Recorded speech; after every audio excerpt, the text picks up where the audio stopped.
عید کے دن دنیا والے تو خوشی منا رہے ہوتے ہیں، لیکن قبر میں جو ماحول ہوتا ہے وہ بڑا ہی زبردست ماحول ہوتا ہے، اور ان لوگوں کے لیے وہ عید کا دن نہیں ہوتا ہے۔ قبر کے اندر عید کے دن کیا ہو رہا ہوتا ہے، میں آپ کو تفصیل سے اس بات کو سمجھاتا ہوں، کیونکہ جب عید آتی ہے تو ہم لوگ تو خوشیاں منا رہے ہوتے ہیں، اور بعض لوگ اس جہالت میں پڑے ہوتے ہیں کہ بھائی ہمارے یہاں فلاں کا انتقال ہو گیا تھا لہٰذا ہم عید میں کپڑے نہیں پہنیں گے، تو وہ لوگ اس جہالت کی طرف جا رہے ہوتے ہیں۔ حالانکہ ایسا نہیں کرنا چاہیے، میں اس سے قبل بھی ویڈیو میں بتا چکا ہوں کہ عید کے دن کپڑے پہننا چاہیے، لیکن آج میں آپ لوگوں کو بتاؤں گا کہ عید کے دن قبر کے اندر جو لوگ ہوتے ہیں، جو ہمارے عزیز و اقارب ہوتے ہیں، ان کے اوپر کیا گزرتی ہے، آخر وہ لوگ عید کا دن ان کے لیے کون سا دن ہوتا ہے۔ آقا علیہ الصلوۃ والسلام کی حدیث سے ثابت ہے کہ جو رمضان کا مہینہ ہوتا ہے، اللہ تبارک و تعالیٰ اس رمضان کی برکت سے جو مرحومین ہوتے ہیں، مردے ہوتے ہیں، اگر ان کے اوپر عذاب ہو رہا ہوتا ہے تو رمضان کی برکت سے اس عذاب کو ختم فرما دیتا ہے، اور اگر کسی انسان کا انتقال رمضان کے مہینے میں ہو جائے تو اللہ تعالیٰ قبر میں اس سے سوال و جواب نہیں کرواتا ہے۔ اب اس میں علماء کے الگ الگ اختلاف ہے اور الگ الگ اقوال ہیں۔ بعض علماء کہتے ہیں کہ عید کے بعد ان سے حساب و کتاب قبر میں شروع ہو جاتا ہے،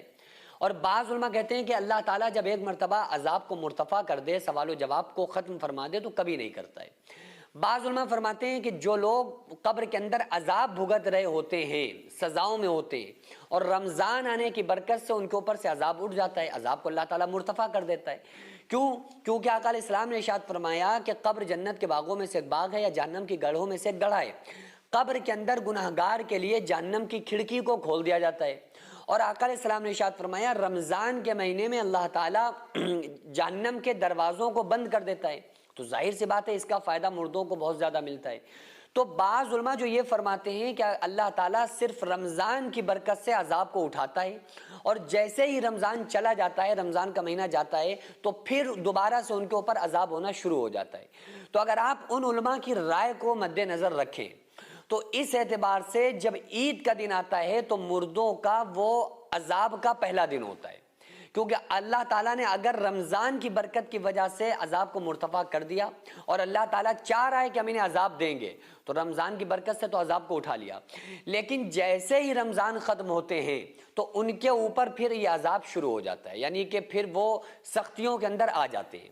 کیونکہ رمضان سے انہیں بڑی سہولتیں ملتی ہیں، انہیں بڑی راحت ملتی ہے رمضان کی وجہ سے۔ تو اس لیے ہم رمضان کے مہینے میں تو بہت کچھ کرتے ہیں کہ بھائی اپنے مرحومین کو ایصال ثواب کر رہے ہوتے ہیں، بعض لوگ قرآن کریم پڑھتے ہیں وہ ایصال ثواب کر رہے ہوتے ہیں، پھر اس کے بعد ہم انہیں پوری سال کے لیے بھول جاتے ہیں۔ تو اس لیے ہمیں کوشش یہ کرنا چاہیے کہ رمضان کے آخری عشرے میں اپنے دعاؤں کے ساتھ ساتھ، اپنے لیے دعاؤں کے ساتھ ساتھ اپنے مرحومین کو بھی خصوصی طور پر دعاؤں میں یاد رکھیں، اور